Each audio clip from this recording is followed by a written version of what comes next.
Morning all.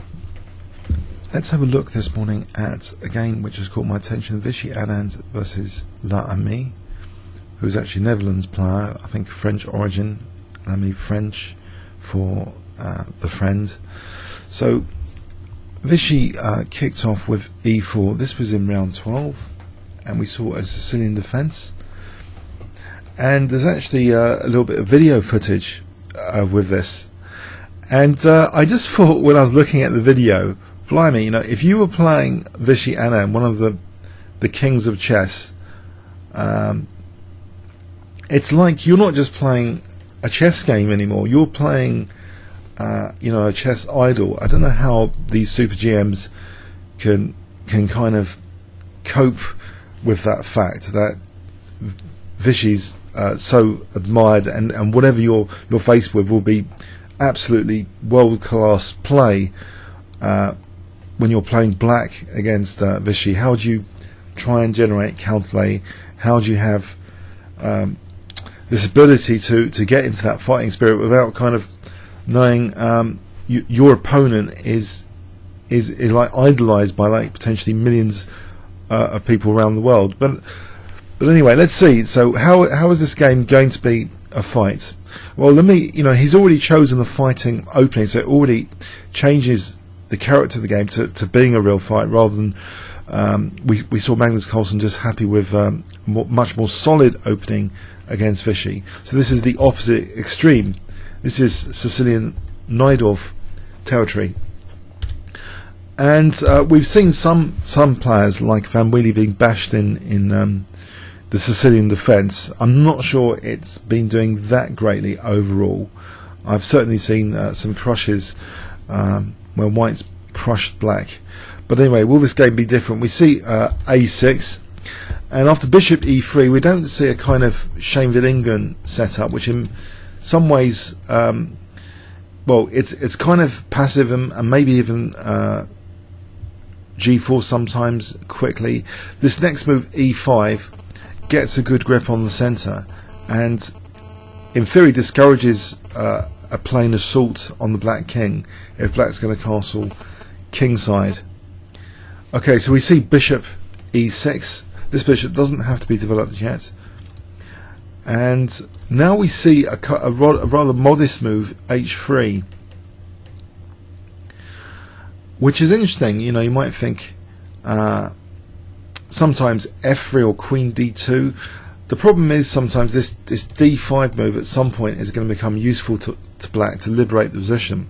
I think H3 is good strategically. It's interesting strategically that G4 and later G5 will help contest that D5 square control.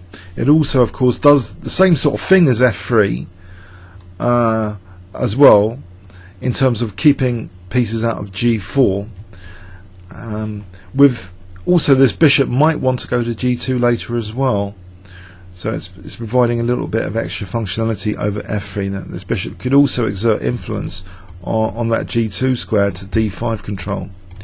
So okay, we see bishop E7, and actually now again a rather surprising move. I'm not sure how many games have been played with this system, but we see actually Queen F3 here, which, okay, although it prepares castling queenside as an option, the queen here looks a little bit on the funny side. It is still kind of helping control D5 as well, and we still have G4 on the cards. So often if you're playing with F3, the queen might be on D2, but the light square is controlling, F3 is controlling D5, so it has some advantages over being on D2. I guess you're hoping to control D5 as well on D2, but it's just an interesting kind of difference here. So let's see, black castles and now white castles queenside. So can let me get some sort of counterplay going on the queen side? And interestingly for me, is that notion of trying to drum something up going to just leave weaknesses which could be swept away later?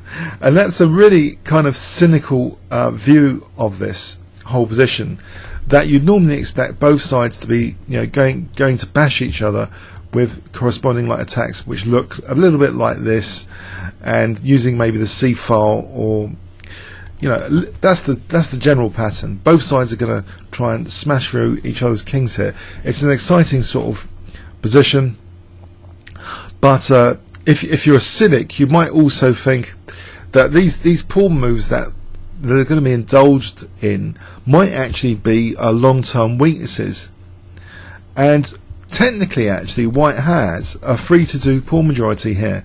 So if key pawns are missing, that makes maybe past pawn potential in the future, once the dust settles or being blown away, that the endgame is going to be good for white for these pawns, even if there's no attack in the middle game.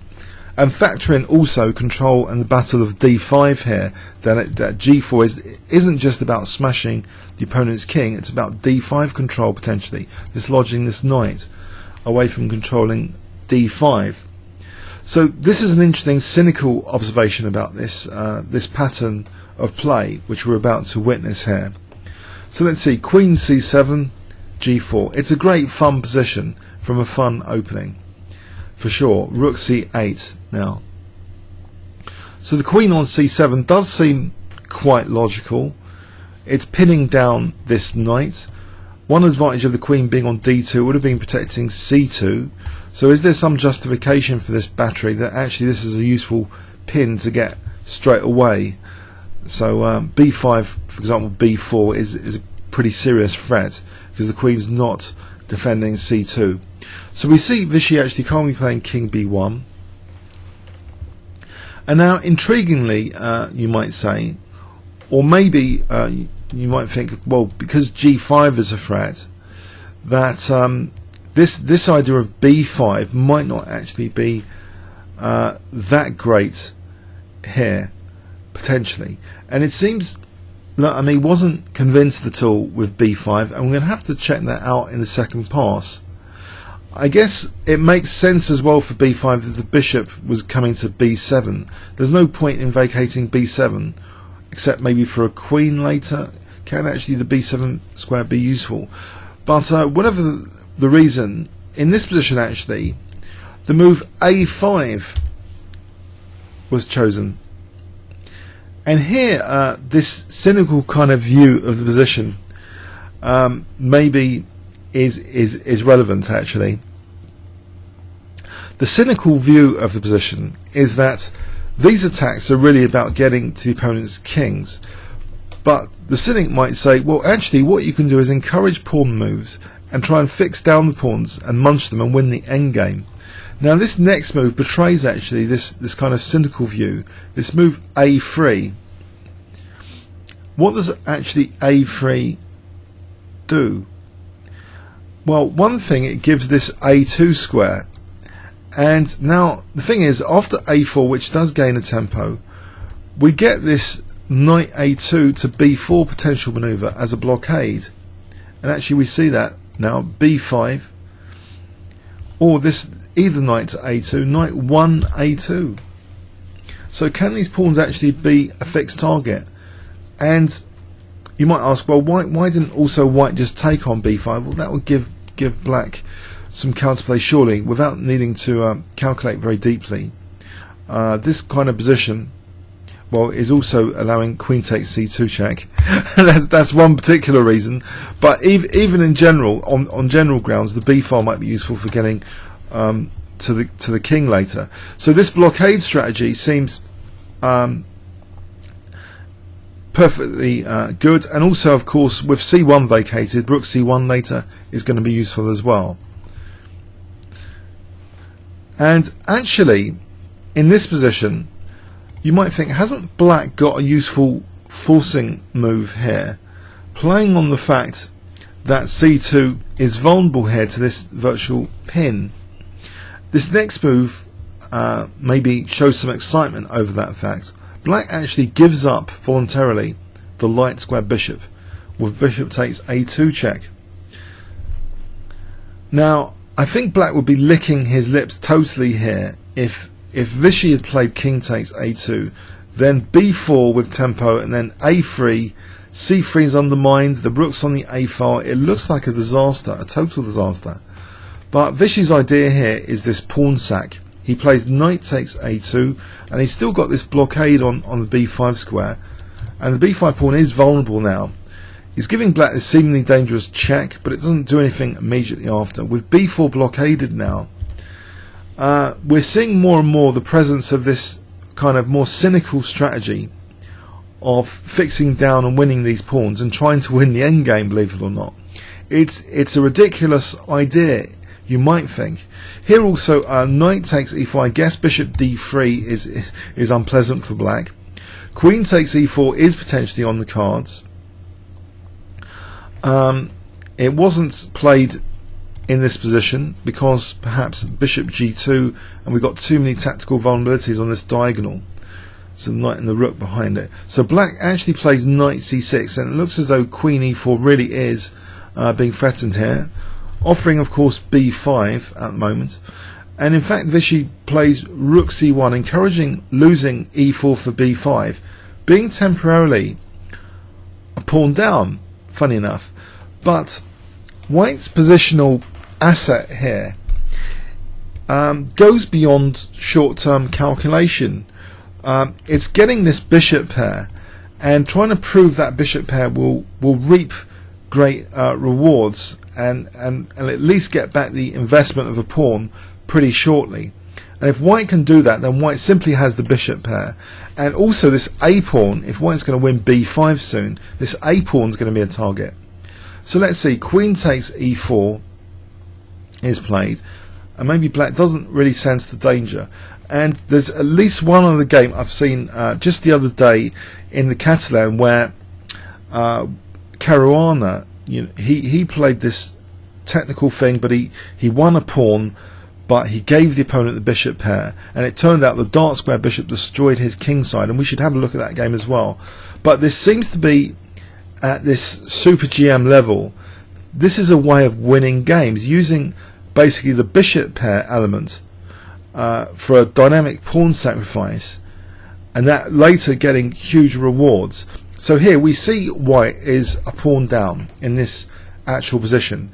I think this really does go beyond calculation, that you would need to calculate up to white getting the pawn back and having the bishop pair for this whole thing, for bishop takes a2 to look a little bit suspect.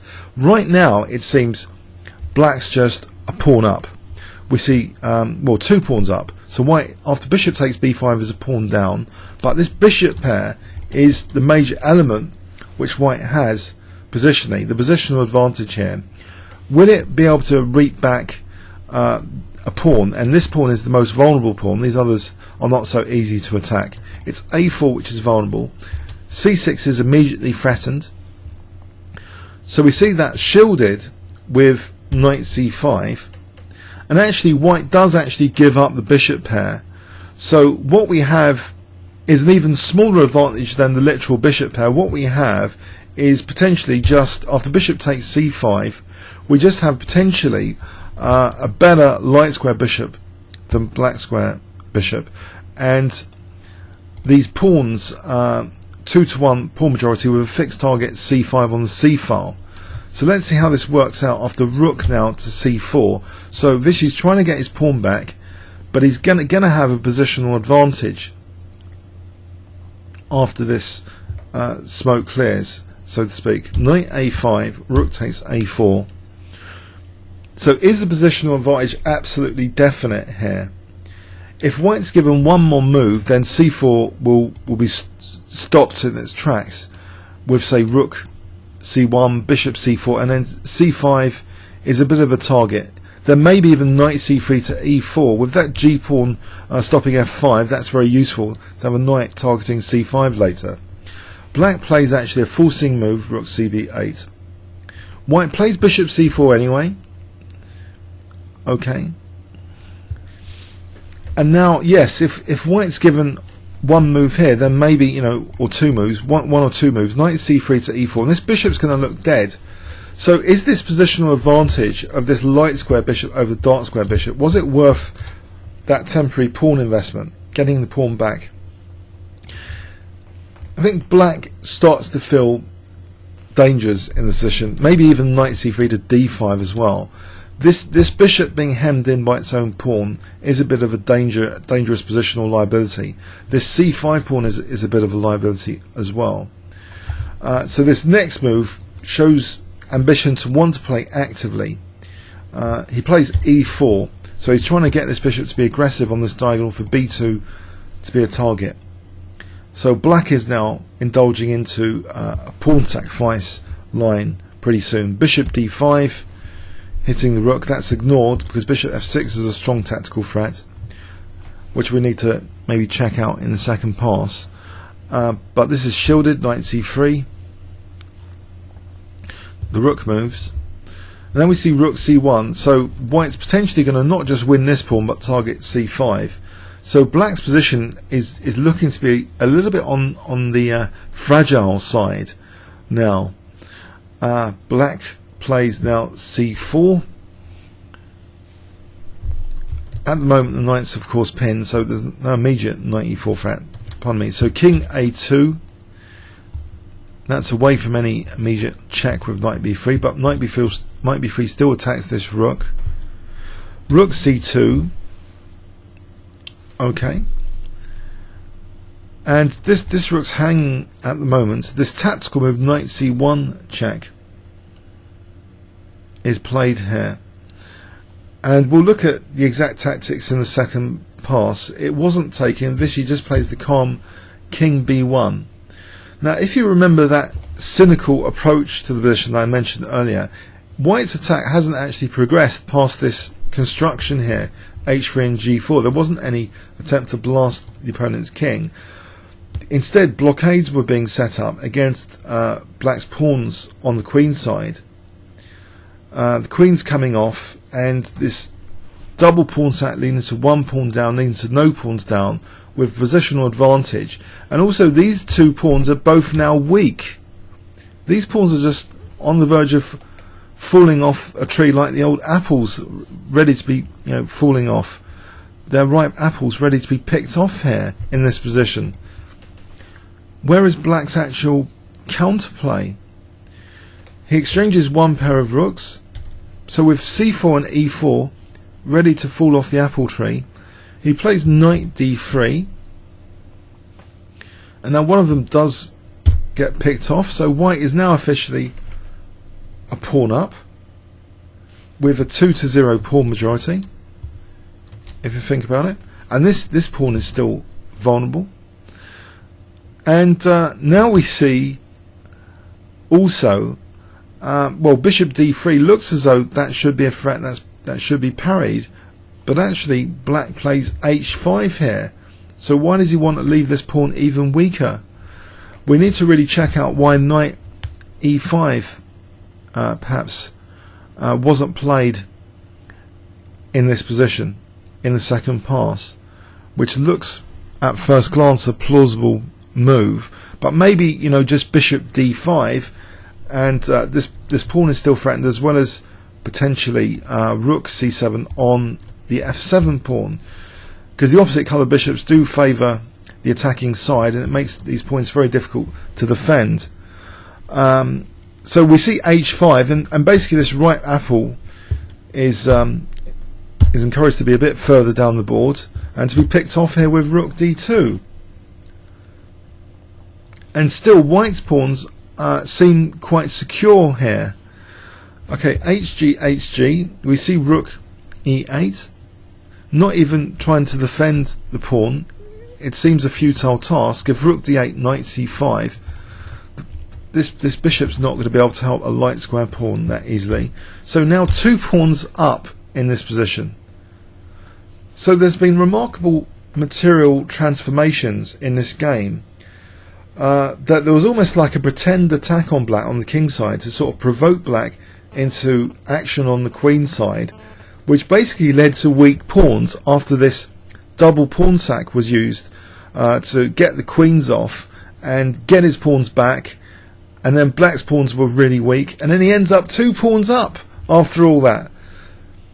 But now there is a tactic though, a double attack, so it's only one pawn up. Okay, only one pawn up, but these are two passed pawns. Black has a 2-to-1 majority as well.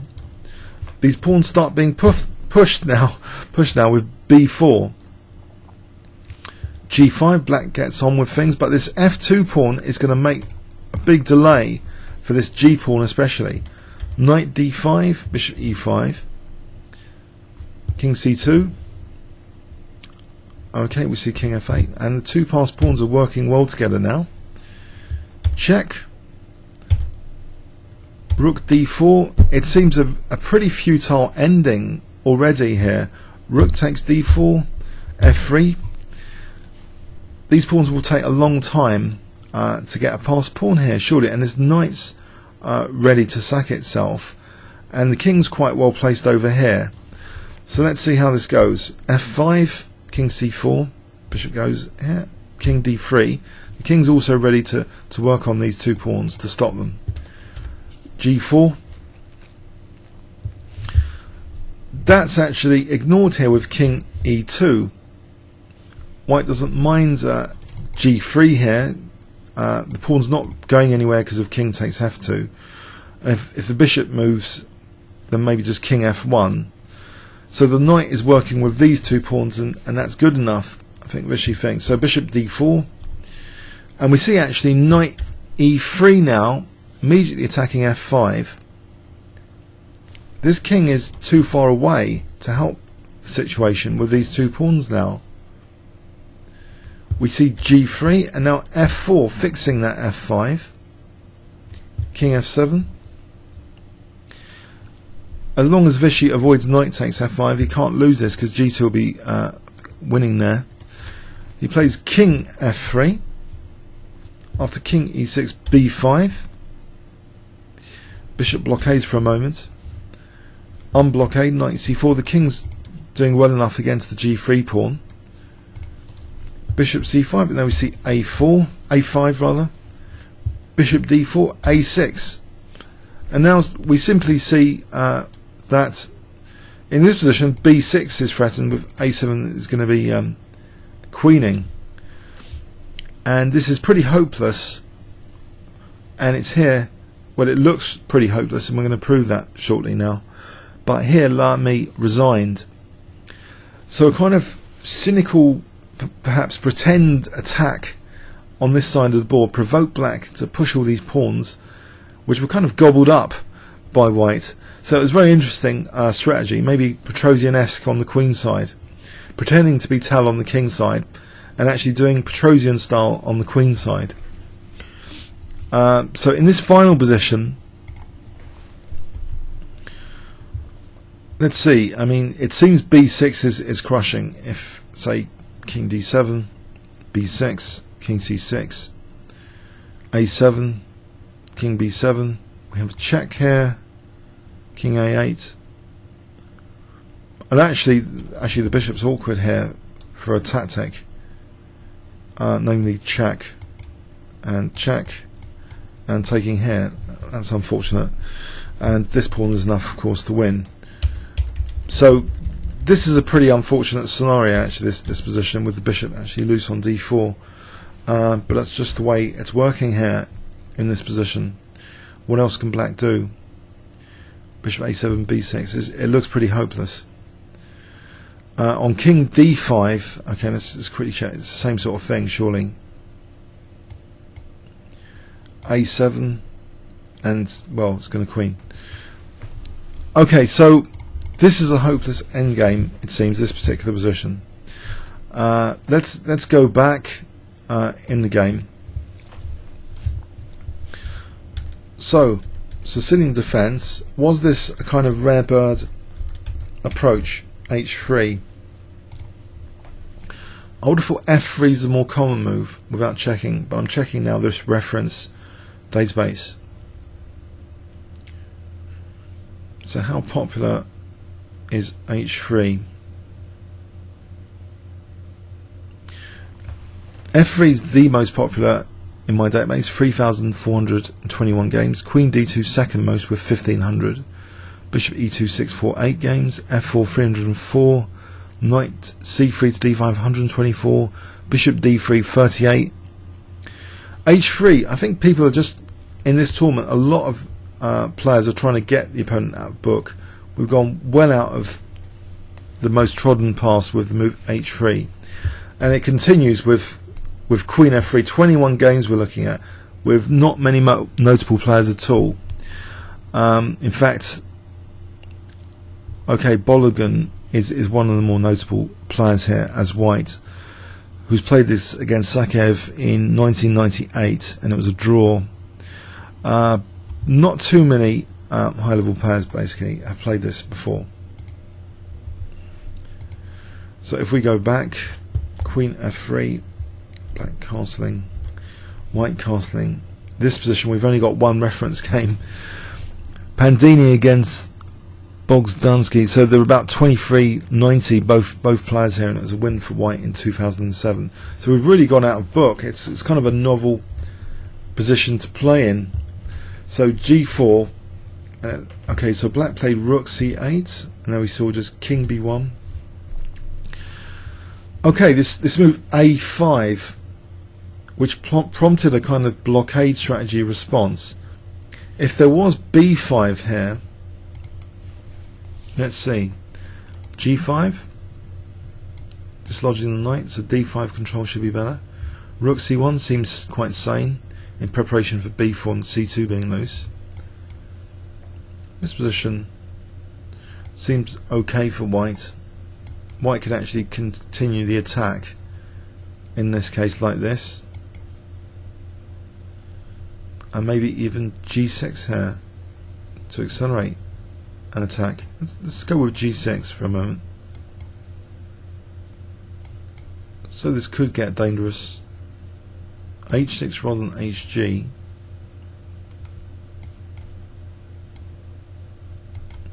This kind of continuation is going to be dangerous for black, surely.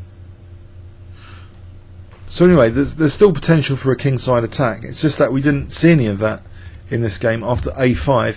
Maybe it's a5 which has really switched on Petrosian here as a style of playing here. The engine's even thinking a3. Just basically make sure this pawn cannot go to a3 as well. That's the important consideration, because it will be undermining the c3 knight. But the bonus of a3, it's not just blockading the a pawn. It's providing this nifty knight maneuver to help fix the b pawn as well. So we see after a3, a4, we've got this potential knight maneuver now. Either knight coming to a2 and then b4 later. So we see b5 and black trying to play for b4 now, still undermining c3. So this is actually, it looks like a logical response, but it does involve a pawn sack. The engine's not even coming up with it. It's quite a deep idea, maybe this. Well, anything coming from Anand is often a deep idea, but it looks, you know, c2 looks vulnerable, but the queen is not wasting any time coming to the defense. Bishop takes b5 is interesting. Why wasn't, say, bishop takes b5 played then? Queen b7, black's got some play, he's got some counterplay, and will be able to potentially attack the great Vishy Anand. So this sort of position, there's counterplay prospects.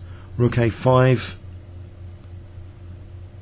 even if black sacrifices that. I think this kind of continuation was mentioned by Vishy in one of the video commentaries, and he didn't like it for white. I think he even mentioned king c1 and he didn't like it. He didn't really see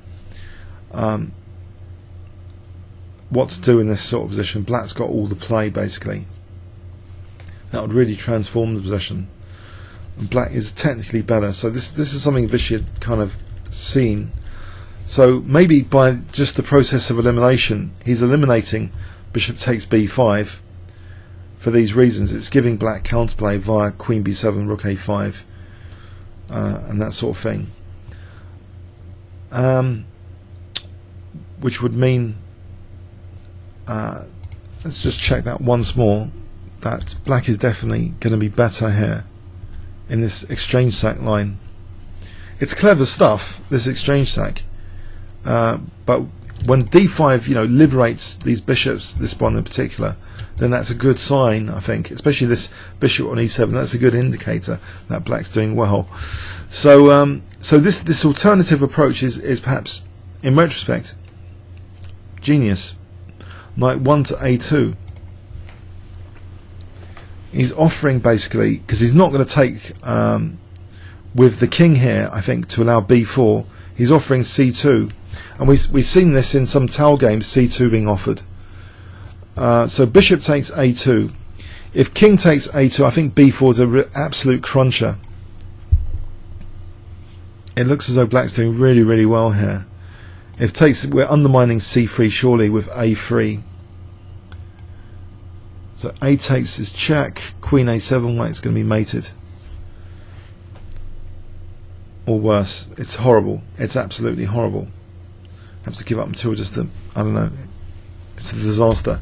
So this is absolutely a forced, to calm the position down, this is absolutely a forced line, it seems. And we've got this blockade now against that b pawn. This knight's blockading against b4. So the Petrosian style was absolutely mandatory really here, even if it involves going a pawn down here. Taking immediately on e4, I don't think that this is good for the point what I pointed out earlier. So let's check this just to make sure. Bishop g2. If d5 here doesn't help, rook d5, and black's in serious trouble actually. In this position, rook takes e5 is attacking e7 and a8 now. So that's winning material. So okay, so knight c6 is shielding that diagonal for queen e4 to really be a threat. And yes, black is temporarily 2 pawns up, now just 1 pawn up. And the thing is, white's going to have this bishop pair if this pawn isn't well, rook c4 is on the cards, I think. If we look at threat analysis, well, as well as bishop takes c6. If we move this knight, actually then just rook takes and bishop takes surely. If we move the knight, rook takes and then bishop takes, and then white has the bishop pair. And if you can clamp down on d5, that would be great. If black played d5 immediately, is there a problem? Probably about equal. Okay, maybe that is a legitimate way for black to play this position. In fact, moving this knight rather than knight c5. In fact, it's indicating as though both knight c5 and knight a5 are quite good, but knight c5 was played in the game and didn't turn out that well. Let's have a quick look at knight a5 here.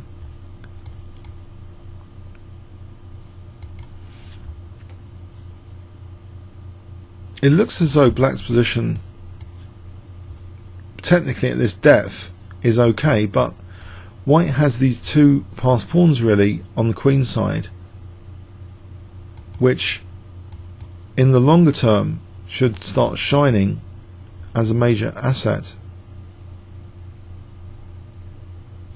Let's see, king a2, it's about equal apparently here at this depth anyway, but I think this is basically what Vishy wanted. It doesn't seem to be too much wrong with black's position. It looks quite active actually, very active.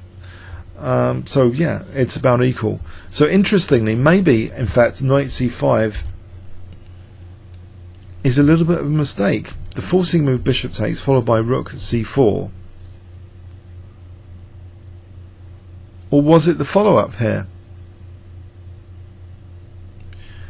Let's have a look at knight d4 instead of knight a5. Bishop takes.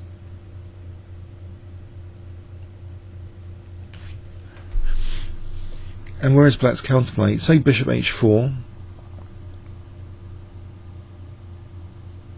Can't white just defend this pawn? Something horrible. There's a horrible tactic here, which the engines found out. Check and then check on d2. So bishop h4 is something in this position technically.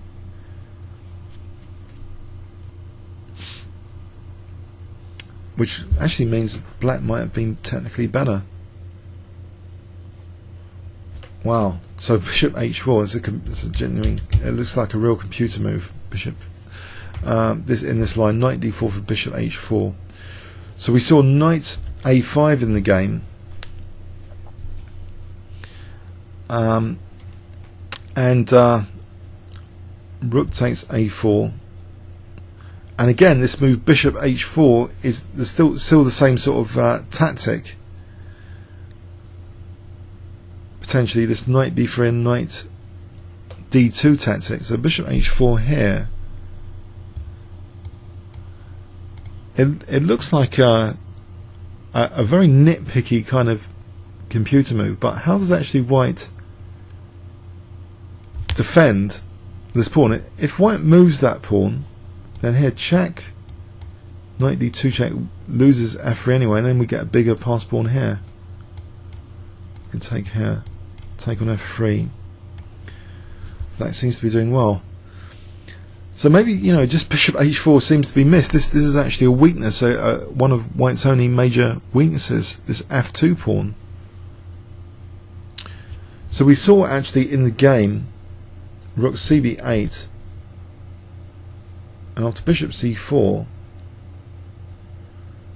black's pawn seems to be coming incredibly weak in the game. This gives white the advantage technically, it seems. If black had just taken on c4, can that really be a good position here? With moves like this coming up. Let's see, rook d8.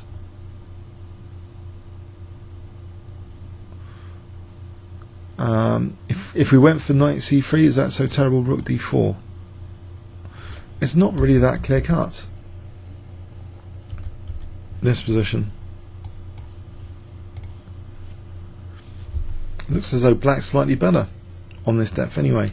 So in the game, maybe this e4, so black was doing okay here perhaps, and maybe the true story is that e4 didn't help black. This was leading to a liability in the longer term. So bishop d5, bishop f6, which looks, you know, energetic and active to make use of this bishop.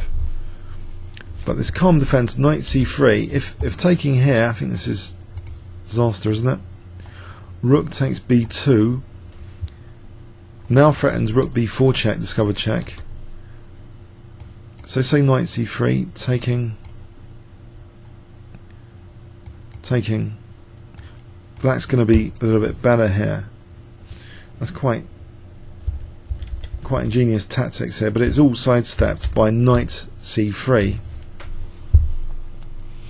Then we see rook a6, and now the pawns are, this pawn in particular, it does seem like weak.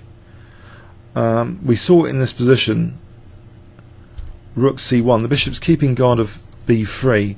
If white had played bishop e4, I guess that's some sort of tactical disaster. Bishop takes and then losing the rook to knight b3. Rook takes a4. So Vishy calmly plays rook c1. He's got to keep hold of the b3 square. So bishop c3 and knight b3 are now threatened, potentially. We see c4 cutting off the bishop from b3. Black's playing very, very tactically and very, very dynamically, but after the dust clears, he's going to be left with these weak pawns and he's going to lose the end game, basically. So there seems to be action for the middle game without provision for the end game. We see king a2, and now again active move knight b3, rook c2, knight c1, another very clever looking tactic. Let's check this here. Rook takes c1, bishop c3 is equal apparently. If takes here, then check. Check here is a perpetual check.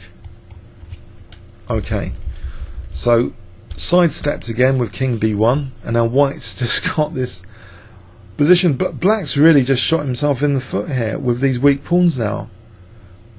Sometimes active play does lead to weak pawns, but the initial active play seemed actually okay from an engine point of view. If black had gone for the f2 pawn, but black's now has got these two liabilities in the position. Bishop takes c4, and it's unfortunate the awkward looking knight on a4 is actually very good here, defending b2, helping defend.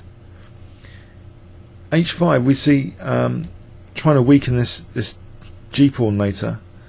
So that was black's idea, to try and counterattack on G4.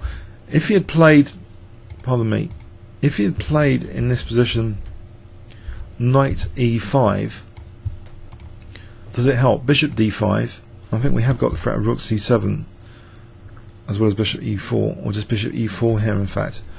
What does black do to bishop E4? There's nothing. These pawns are more stable together with H3 protecting G4. Bishop E7 to attack A3. It's just temporary tactics, isn't it, really? Knight D3, what's the threat there? Bishop takes B4. So that's sidestepped. And then this E4 pawn is surely dropping off now. Maybe just here it's better to lose H3 for E4. So in the game, basically, we see black trying to weaken white's G4 pawn to try and counterattack that pretty shortly. So that's the idea. So he's going for this counterattack, making use of the loose knight as well for a double attack here. So he's only a pawn down, it seems, but white's passed pawns are a little bit quick here compared to black's.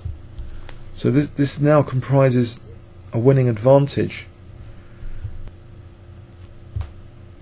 Okay, so the pass pawns are really quick, and yeah, it seems as though the king is taking care of things nicely here.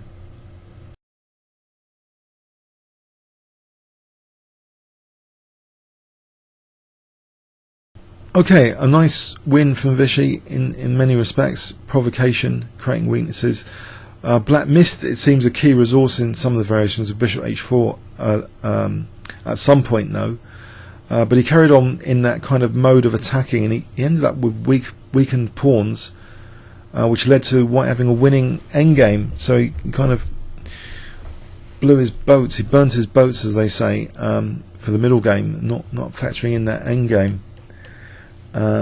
Easy to say, as an armchair GM equipped with Houdini, of course, we can see a lot more than even super GMs can from this position with engine technology. So, but yeah, I think there was an element generally of provocation, but it was necessary. Otherwise, black was really undermining kind of C3, so he had to set up the blockades as he did.